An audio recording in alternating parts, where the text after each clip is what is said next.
ये ट्रांसलेशन पढ़कर ये अर्थ करना छोड़ दीजिए कि कर्म करो और फल की इच्छा मत करो। ये इसका अर्थ कतई नहीं है। एक विद्यार्थी जीवन भर मेहनत करता है, वो फल की इच्छा नहीं करेगा। एक किसान खेती करता है, फल की इच्छा नहीं करेगा।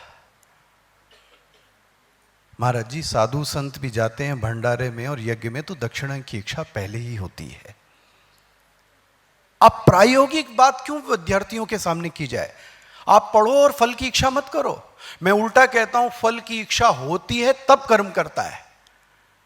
इच्छा ना होवे तो कर्म कर ही नहीं सकता। निरुद्देश्य मंदोपि न प्रवर्तते।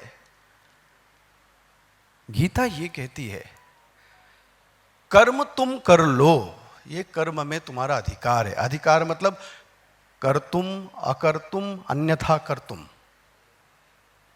लेकिन एक बात याद रख लेना, कर्म करने के बाद जो आएगा उसमें तुम्हारा किंचित मात्र भी अधिकार नहीं होगा। You have to face.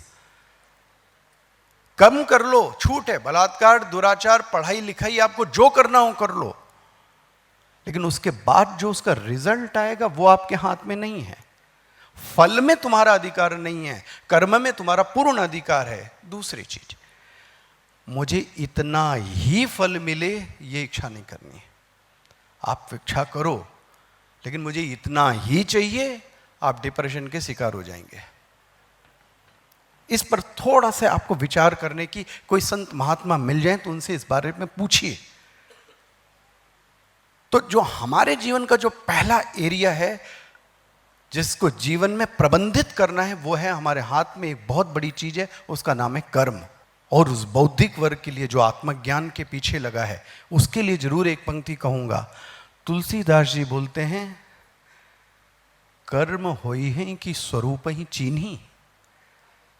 जिस दिन स्वरूप की प्राप्ति हो गई, क्या तुम कर्म करना पसंद करोगे? उस दिन व्यक्ति निष्कर्म पर पहुंच जाता है, उसको कर्म दिखाई नहीं देता, फिर तो क्रिया होती है, कर्म नहीं होता।